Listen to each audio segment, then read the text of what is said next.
ゲートウェイを通って地表にテレポートした時、最悪の状況は脱したと思っていた。だがいざ来てみると、この惑星自体が焼き尽くされていたことが分かった。まさに世界滅亡後に訪れた悪夢だ。出発点に戻ったと感じている者もいるようだ。だがそれは正しくない。我々にはテック装備、物資、テイム済みの動物、それにかなりの量の人的資産がある。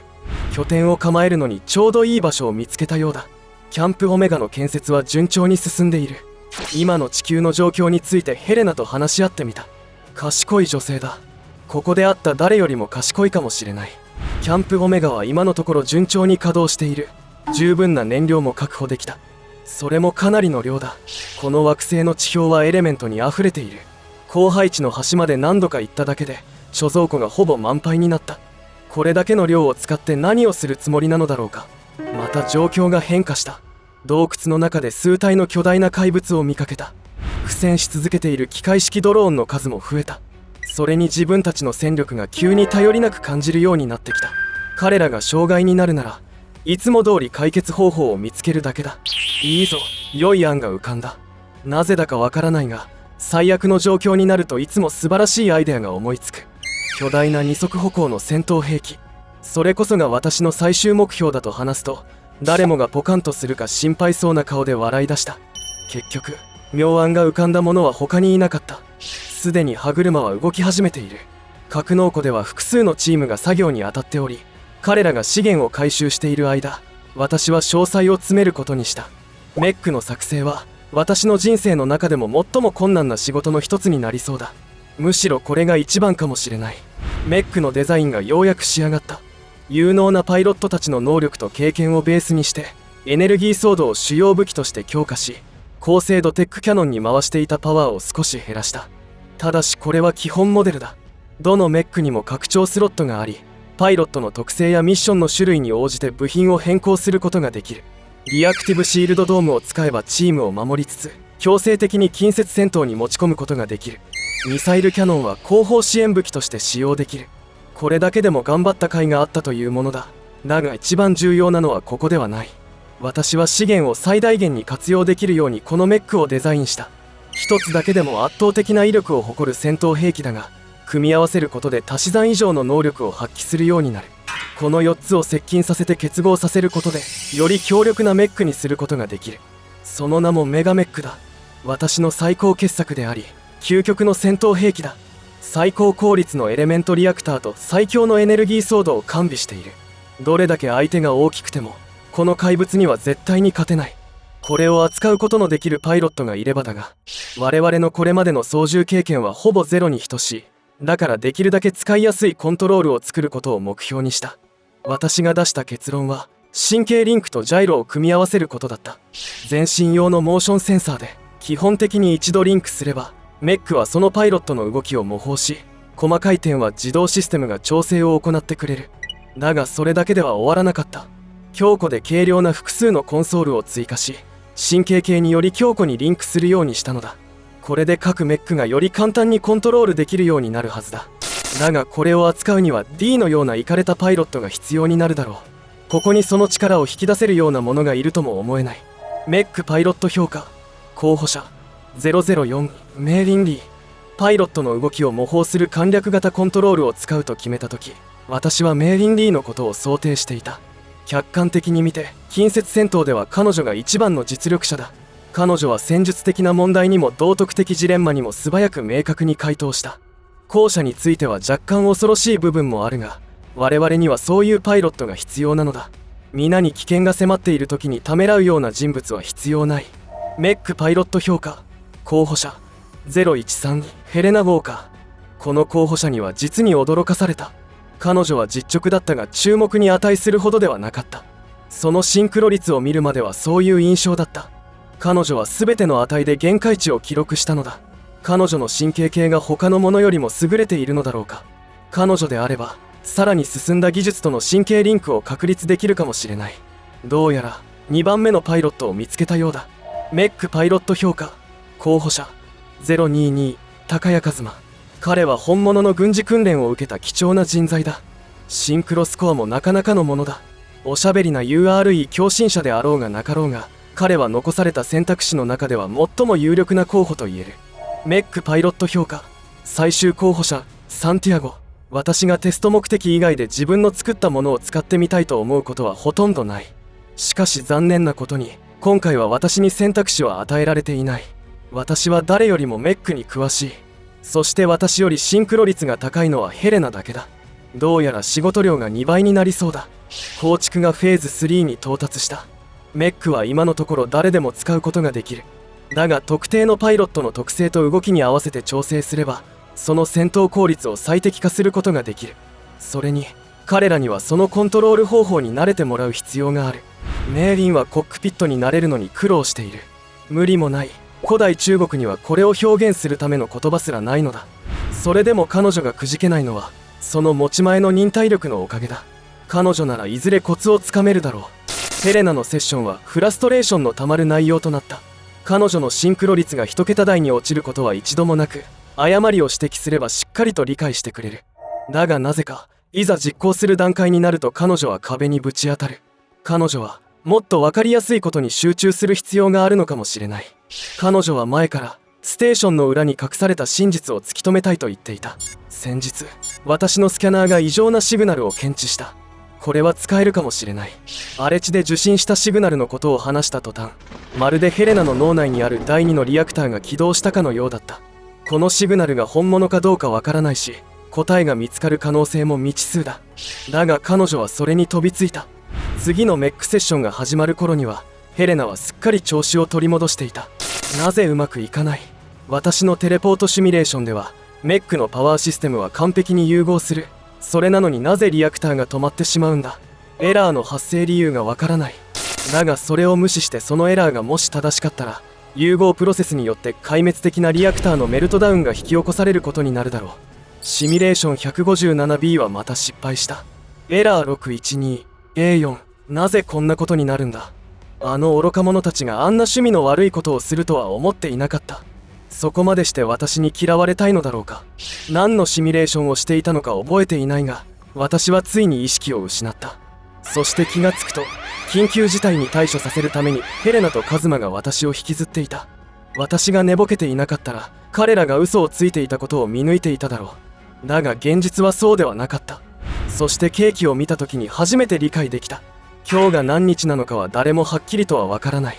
だが皆によって今日が6月26日、つまり私の誕生日だと決められたようだ。彼らによるとそれが理由で私は今日は働けないとのことだった。私は出来の悪いケーキを食べて楽しむ必要に迫られた。死にたい気分だ。まあいい。ケーキはそこまで悪くなかった。それに多少は楽しむことができた。ただ彼らにそんなことは言えない。そんなことをすれば私の評判はガタ落ちだ。あの愚か者たちめ。エネルギーフローの問題があれほど簡単に解決できるとは思っていなかった。誕生日委員会に一日中拘束された後、仕事に戻ってから数時間のうちに解決してしまったのだ。つまり私がすべきことは一旦距離を置き、新たな視点から見直すことだったのだ。それ以降全てが順調に進んでいる。勘違いはしないでくれ。彼らは今でも愚か者たちだ。彼らは私の愚か者たちなのだ。それだけだ。早すぎる。こんなに早く見つかるとは。我々が目にしたあの巨大な怪物たちこそがこのメックプロジェクトを進めるきっかけとなった生物なのか。奴らの一部がキャンプオメガの方に向かっていった。しかも機械式ドローンや変異動物などを引き連れていた。できるだけ早く動く必要がある。だが夜通し作業を進めたところで奴らとの戦いにはメックを一つしか使用できないだろう。他のメックも完成間近だが、最終起動プロシージャーを省略すればパイロットを危険にさらすことになる。彼らならそのリスクを受け入れるだろうが、私にはできない。なぜ今なのだろうか。あと半日あればリンクアップできたはずだ。我々はあと一歩のところまで来ていたのだ。一台のメック、それが我々の全戦力だ。こうなったのは私の機械をベータテストに使用していたからだ。私だけで片付けられるとは思わない。歩兵のサポートがあったとしてもだ。だが今すぐ出発して奴らの注意を引きつければ、他の準備が整うまで時間を稼ぐことができる。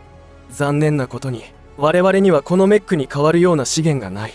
それにこれを使わなければ私の最後の作品を完成させることはできないだろう。全てが融合した瞬間を見られないのが残念だ。とにかく、これであの愚か者たちの生き残れる可能性が少しでも高くなるのであれば、私はそれにかけてみようと思う。何と言われようと、彼らは私の愚か者たちなのだ。いつも私のせいで皆が犠牲になっているような気がする。ロックウェル、メーリン、ライア、ダイアナ、そして今度はサンティアゴだ。あのメカを起動させる段階になって、ついにあの怪物たちが攻撃を仕掛けてきた。動かせるメカは一つだけだった。だからサンティアゴがそれを使って奴らを遠くへと誘導した。メーリンと私がスーツの電源を入れて奴らを追い払った時には、すでに彼の姿はなかった。彼の痕跡も見当たらなかった。あなたの犠牲は無駄にしない、サンティアゴ。あなたが与えてくれた道具があれば、全ての裏に隠された真実をきっと見つけ出せる。そしてあなたを納得させられるような答えにたどり着いてみせる。約束だ。キャンプオメガは使えなくなったため、私たちは荒れ地に向かうことにした。生存者はわずかで、残っているメカは3つ。パイロットは、メーリン、私、そしてカズマという短気な URE の男だけだ。つまりサンティアゴがデザインした究極兵器にはなれない。でも他に選択肢はない。答えは荒れ地のどこかにある。それが安全な場所にあることを願うしかない。この荒れ地にいる変異生物たちはその奇怪な外見にたがわずかなり危険だ。だが今のところメカで追い払うことができている。ここにいない今でもサンティアゴは私たちに力を貸してくれている。前に彼が見つけたシグナルだが、どうやらついにそれを捉えたようだ。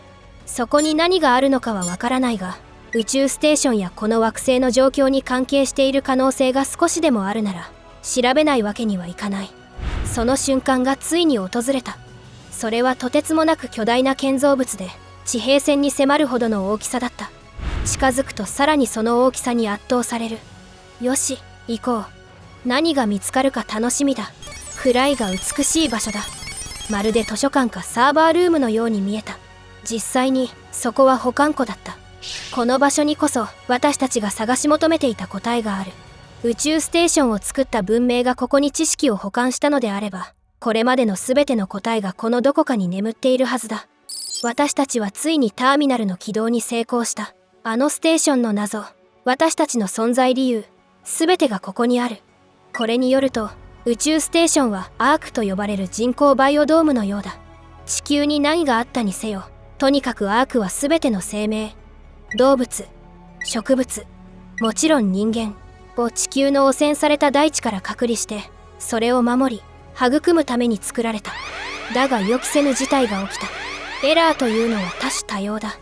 それが原因であのような危険な場所に変化してしまったのではないだろうか。自生プロトコルについても言及されている。どうやらそれはアークにとっては最終段階のようだ。彼らはいずれ地球に戻らなくてはならない。地球に戻ればそこで生命を培い、地表全体に生息域を広げていく。理論上はこれによって地球は再び生活に適した場所になる。そこでエラーが問題になってくる。自生プロトコルの初期化が一度も行われていないのだ。なぜだかはわからないが、とにかく条件が満たされていないと書かれている。クソ、ありえない。ここには全ての答えがある。だが起動させられたターミナルはこの1台だけだ。他の方法で保管庫にアクセスする必要がある。メーリンが言っていたアーティファクトはどうだろうか。エネルギーらしきものを放出していると言っていた。ということは動力を持っているということだ。どこにあるのか彼女に聞いてみよう。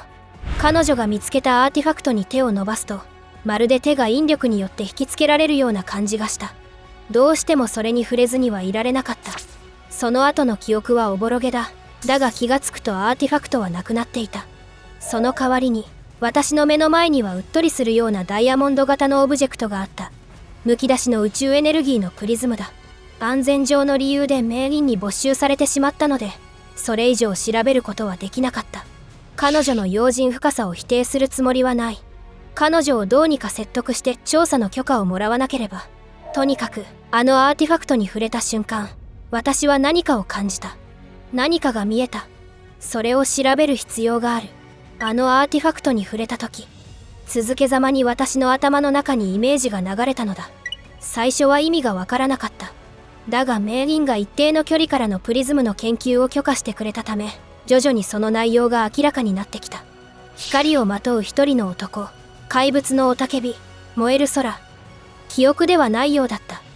少なくとも私のものではない。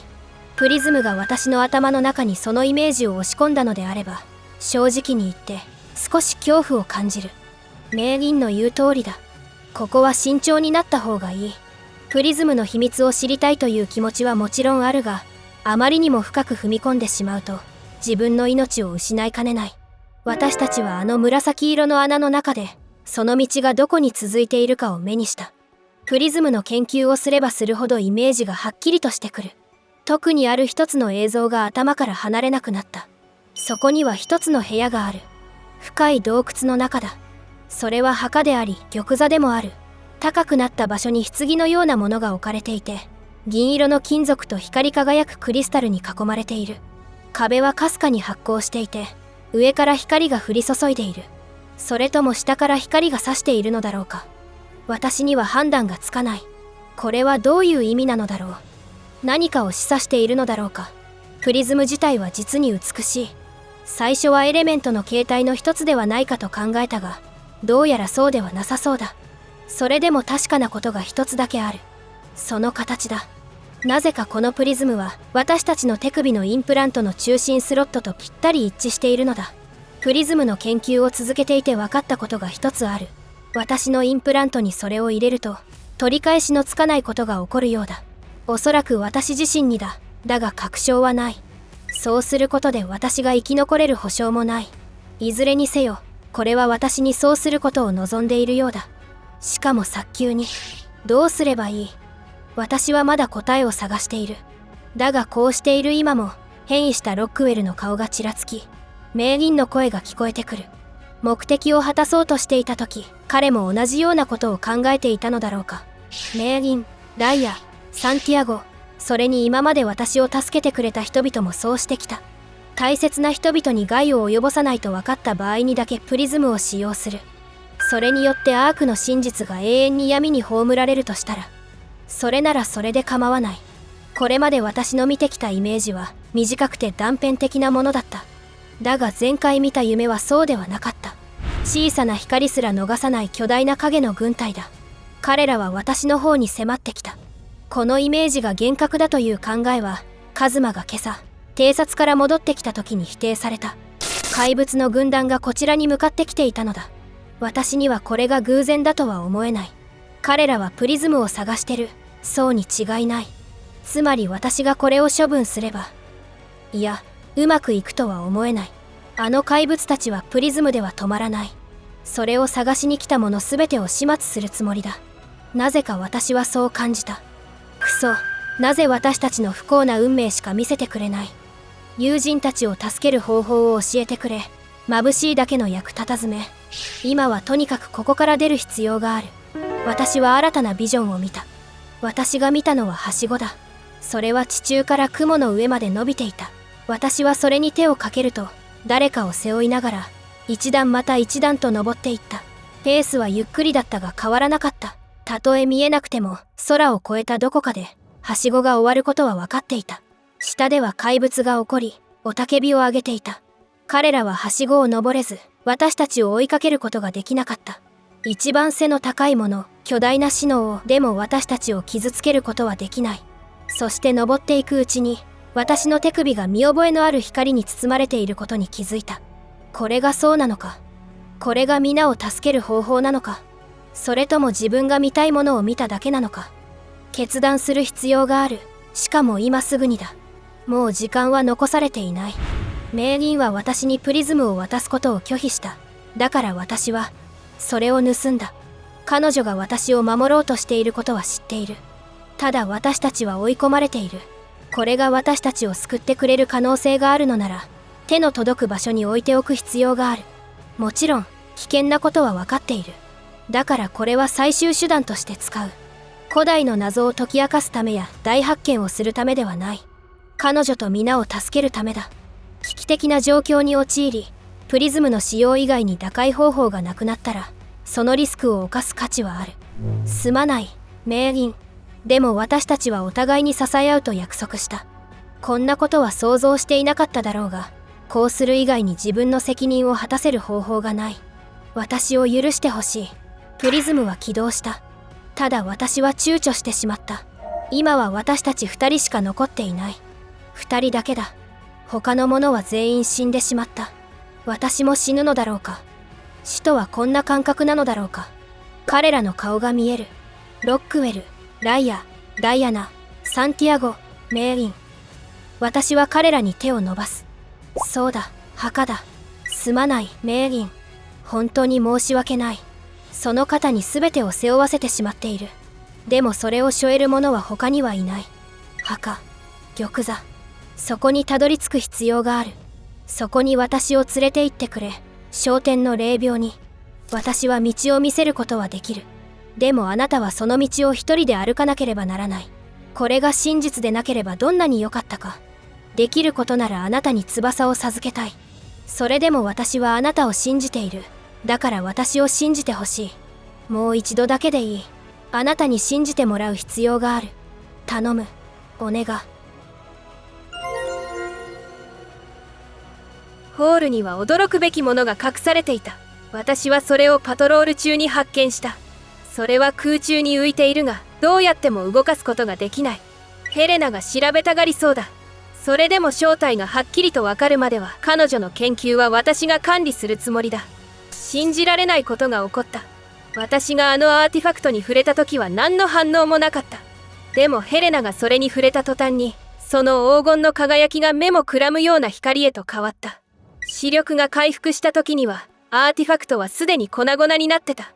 純粋な太陽光のような小さな宝石だけがそこに残り、空中に浮いていた。幸いなことに、ヘレナに怪我はなかった。でも私の不注意に弁解の余地はない。私は彼女を守ると誓ったのに、もう少しで失敗するところだった。もっと慎重にならなければ。ヘレナが触れる前に、私は空中に浮いていた宝石を奪い取った。それが安全だとわかるまでは彼女には触れさせない。でもヘレナは、それが多くの疑問を解き明かすための鍵だと考えている。だから安全な場所から調べるのは許すことにした。ヘレナはこの宝石が大きな変化をもたらす可能性があると言ってる。地平線に大軍の姿が見える。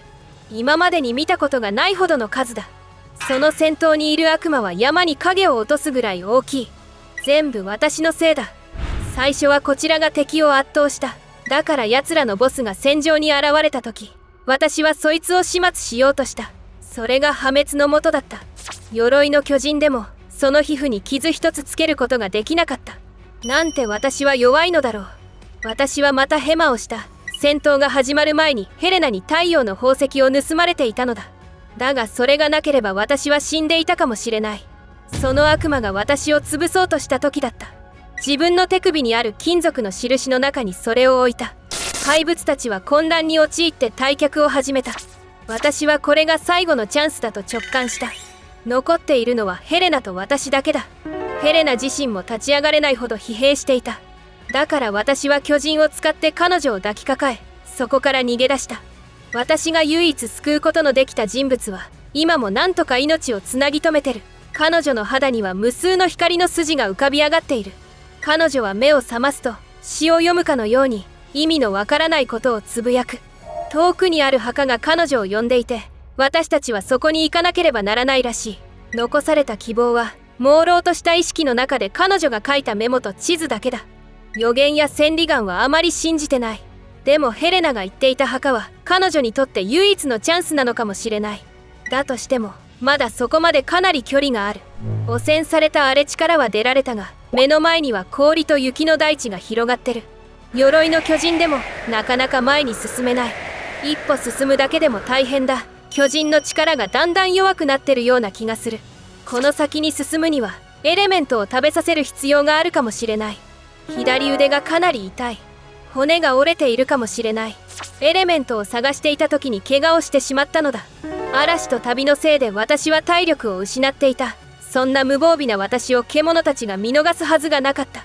でもその戦いのせいで私は大きな代償を支払うことになった。これは終わりじゃない。私が死ぬべき場所はここじゃない。生き残ってみせる。私を攻撃した獣たちは私の獲物だ。私の前にひざまずかせてやる。その獣は空中を歩くように移動した。見えない足がかりから次の足がかりと飛び移って私を攻撃してきた。それでも金属の罠を使って機動力を奪うことでその動きを封じることができた。眠りについた後、私は彼らを服従させるために説得を行った。そして私はその群れのリーダーとなった。これはまだ始まりに過ぎない。腕はほとんど回復した。その頃にはさらに多くの動物が私の仲間になっていた。オオフクロウは雪のように白い羽を持っている。その視野の広さのおかげで今では簡単に事前に危険を察知できるようになった。私の群れは大きくなり、私の力も戻ってきた。出発する時間だ。もう少し頑張ってくれ、ヘレナ。必ずあの墓に連れて行く約束だ。移動中も私は獣たちを仲間に引き入れ続けた。トゲを矢のように打つことのできるトカゲと私の荷物程度なら容易に運ぶことのできる空飛ぶ芋虫をテイムした。私が誰であるかを世界に思い出させる時が来た。私こそがビーストクイーンだ。私を拒否できる者はいない。地図が正しければもうすぐ墓が見えてくる頃だ。しかし後ろからは何かが迫ってきているのを感じていた。しかもどんどん近づいてきている。新たな群れだ。前に私たちを襲った巨大な悪魔は見当たらなかったが、リーダーに比べて小さいが、それでも普通の獣よりははるかに大きい。しかも力もかなり強そうだ。洞窟の入り口はすぐに見つかった。そこにたどり着くとヘレナが体を起こした。完全に目を覚ましたわけじゃなかったが、彼女の言葉を聞き取ることはできた。昇天の霊廟、祭壇を探せ。私は入り口を守るために群れの大部分をそこに残すと、信頼を置く一部の獣を連れて洞窟の奥へと進んだ。これがもし皇帝の霊廟だとしても、あまりにも美しすぎる。その祭壇には何かの道具のようなものが乗っていた。ダイアナたちが使っていたベッドに似ている。ただ大きさも装飾の細かさもそれとは比べ物にならない。ここにヘレナを寝かせろということなのだろう。そうすればあの機械がきっと彼女を治してくれる。そのはずだ。うまくいった。予想通りだ。ヘレナはどんどん回復していった。彼女はこれ以上ないほど安堵した表情を浮かべていた。残念ながらその作業はすぐには終わらなかった。そうしている間にも追ってきた群れが近くに迫りつつあった。時間を稼がなければならない。私はその部屋を封鎖し、一対の獣をそこに残した。私は残りの獣たちと鎧の巨人を使って洞窟の入り口の手前に防衛陣形を敷いた。私はここから一歩も引かない。撤退することも降参することも考えていない。最後には奴らが死ぬか私が死ぬかのどちらかだ。仲間の動物たちが死に、鎧の巨人もダメージを負っているが、奴らの手下は全て始末した。あとはあの悪魔たち次第、そして私次第だ。つまりこれで決着がつくことになる。かかってこい。私は E のメインリー、ジャングルと深淵と荒れ地のビーストクイーンだ。私に挑戦するというのであれば、命を懸けて戦おう。私は勝利した。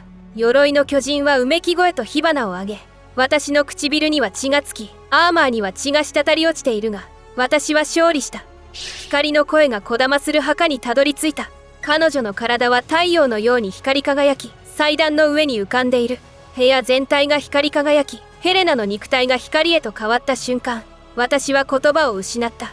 私にはそれを見ていることしかできなかった。彼女の姿はすでにそこにはなかった。これが彼女の求めていたことなのだということを、なぜか私は理解していた。だとしても悲しくないわけではない。今私は一人きりなのだ。成功したことは間違いない。でも手と心は空っぽだ。洞窟から出た後、私はすぐに鎧の巨人に乗ってその場を離れた。行き先は決まってなかった。なんとなくこちらに行くべきだという本能に従った。鎧の巨人は動きを止めた。私には直し方がわからない。でも今はとにかく眠りたい。大地を揺らす足音に目を覚ました。巨大な悪魔が私を見下ろしていた。私は徒歩でその手下どもと格闘したが、状況は絶望的だった。突然、鎧の巨人が地上に落ちてきた。それは悪魔を潰し、獣たちを蹴散らし、私の前にひざまずいた。中から太陽色の髪の女が降りてきた。オレンジ色と言った方が正確かもしれない。私の呪児、私の愛するダイアナだった。どんな仕組みでこうなったのかはわからない。でも私には関係のないことだ。私に分かっているのは、私がこの気持ちを大切にし、永遠に忘れないということだけだ。絶対に。私は本当に生きているのか。しかし私は確かに死んだはずだ。あの化け物をゲートウェイから引き離したところまでは記憶がある。激しい痛みとメイが上から見下ろしていたことも、メイの姿を見失わないようにしていると、暗闇と寒さの中に落ちていった。そこからの記憶は曖昧だったが、ある声が聞こえた。助けてほしい。お願いだ。そして現在に至る。真っ裸で前腕には見覚えのある金属の塊が居座っている。私は確実に生きている。事態が混乱する直前、サンティアゴは無線機を通して人間のクローン装置について話していた。私が生還できた理由を説明することができるのはそれだけだ。私はクローンなんだ。もう考えるのはよそう。この記憶は紛れもなく本物だ。だから私がクローンであろうとなかろうと、この記憶を頼りに、これを2度目のチャンスとして捉えよう。このチャンスを無駄にはしない。絶対に。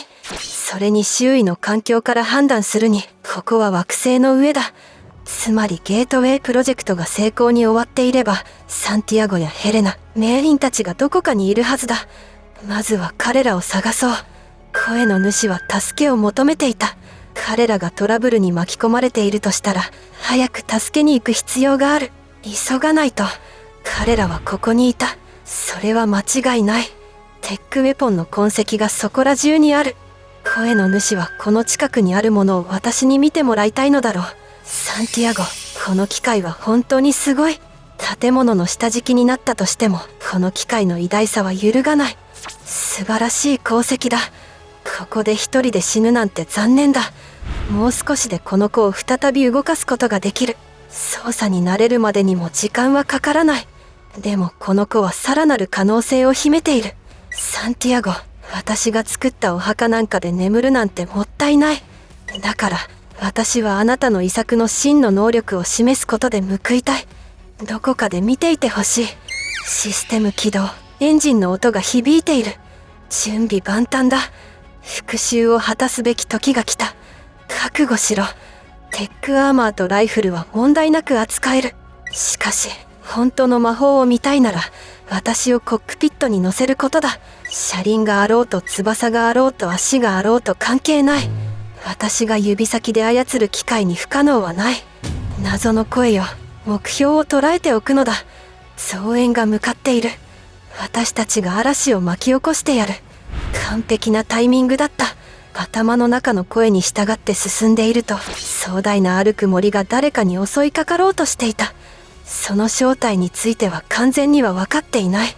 そのサバイバーの正体はこの目で見る前に分かっていた。目前に死が迫った状況であれだけ堂々としていられる人間がどこにいる。これだけの距離から私を呼べる人間が他にどこにいる。メイリン・リー、あなた以外に。再会の高揚感が落ち着くと、彼女は文字通り私の腕の中に崩れ落ちた。彼女はたった一人で今の今までどれだけの戦いを乗り越えてきたのだろう。それも今日で終わりだ。彼女は休まなければならない。次は私の番だ。メイのメックの修理に追われている。別のステーションで彼女の友人だったヘレナは、あの巨大な化け物から逃れるために何らかのアーティファクトを使っておかしくなってしまったようだ。つまりそれによって彼女は昏睡状態となり、一筋の光の中に溶け込んでしまった。ヘレナについては残念だった。彼女がどうなっていたとしても安らかでいることを願う。作業を終わらせるのに自分の機械から部品を取る必要はあったが、メイのメックは修復できた。この謎の声を信頼するなら、そろそろ先に進む時間だ。メイは信頼するべきではないという。しかしその声のおかげで彼女と再会できた。それを今更無視できない。力を合わせて戦うことができる今、この場所の脅威には問題なく対処できるようになった。しかし私が倒したあの歩く森のような巨大な相手や足跡の主の場合、長期戦に持ち込まれると不利になるかもしれない。しかしメイの話や子犬の中から発見したシステムを考慮すると、サンティアゴが用意してくれていたものが役に立つだろう。これらのメックはもともと4つあり、合体すると巨大なスーパーウェポンになるように設計されている。このような武器があれば、あの鈍足な巨人たちも一瞬で倒せる。とはいえ2つのメックは戦闘中に失ってしまった。私たちが導かれている場所が分かってきた。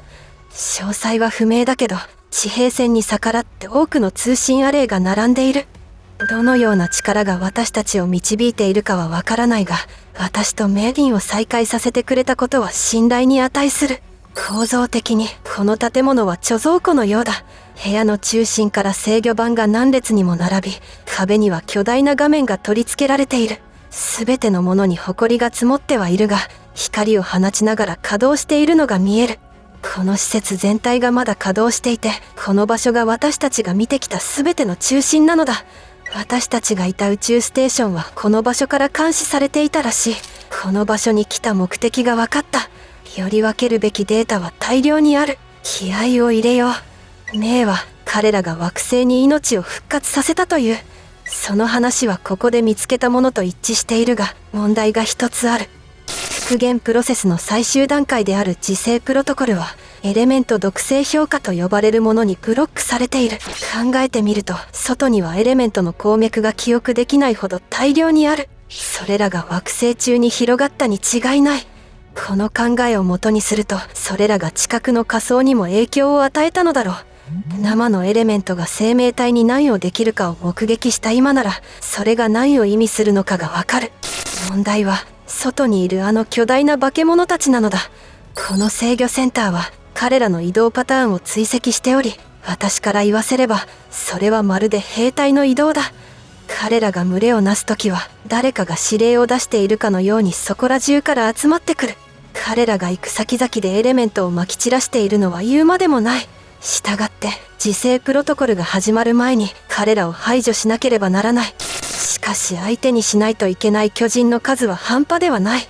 自分で言うのもなんだが、メイと私が組んだら100人力だ。それでも、奴らの数の前には飲み込まれるほかないだろう。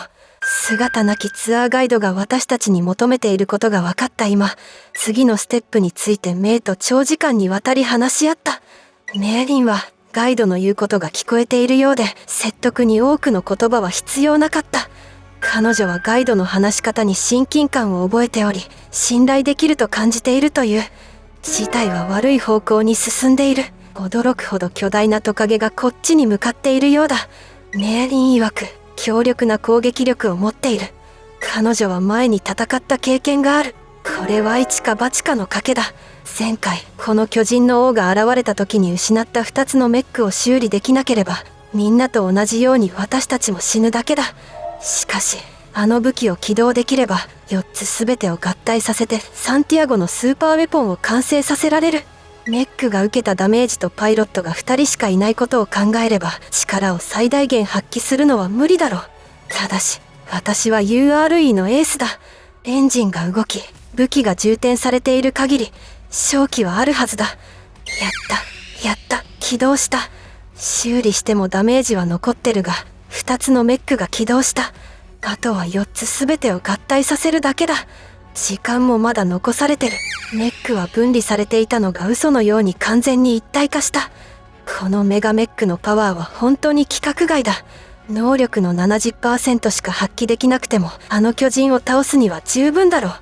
唯一の難点は、パイロットが4人必要という点だ。2人足りない。ただし、幸いなことに、その2人のうちの1人はこの私だ。足、頭、左腕のコントロールをマスターした。戦闘においてはメイの方が優れているから、彼女には剣を持った方の腕を担当してもらう。それ以上は、情報量的にも技術的にも彼女には荷が重いだろう。言い換えれば、戦闘中は、メガメックのシステムの 75% は私がコントロールする。精神的にも身体的にも負荷のかかる作業だが、私は準備ができている。ここからは私が重荷を背負う。私以外にこれをコントロールできる人間はいない。どのみち他に選択肢はない。奴はもうすぐ現れる。巨人の最初の攻撃は強烈だった。しかし、防御に集中することで回避することができた。私たちの戦闘は地面が粉々になるほど激しいものだったが、ついに相手の胴体に決定的な一撃を見舞うことができた。そのようなダメージを受けたのは初めてなのだろう。あの巨人を追い返すのにはその一撃で十分だった。私たちは奴の胸に X 字の傷をつけてやった。できればあの巨人の姿は二度と見たくない。もう一度戦ったとして、今回のようにうまくいくとは限らない。残されたのは私とメイリン、それにこの先の長い道のりだ。それと私たちを導く姿なきツアーガイドもいる。すでにアラットプライムに強く引きつけられているのを感じている。そこで何が待っているのかはわからない。それでもメイがそばにいること、危険な任務が目の前にあることを考えればリラックスして楽しむことができるだろう。そう言えるだけの人生を歩んできた。これが私の人生だ。任務日誌 URE 第82飛行部隊ダイアナ・アルタラス中尉およびジャングルのビーストクイーンメイリンリー。これを読んでいるならお前はアークから解放されたということだ。地球へようこそ。地獄のような光景が好きなら残念だった。週末はもう終わった。しかしまだできることはある。私たち二人はできることをやる。しかしそれだけでは不十分だ。外にいる巨大で醜い化け物が見えるか。奴らを排除しないことには地球は元に戻らない。また胸に X 字の傷がついた奴を見つけたら殺す前に中指でも立ててくれると嬉しい。私たちは私たちでやるべきことをやる。あとはお前次第だ。幸運を祈る。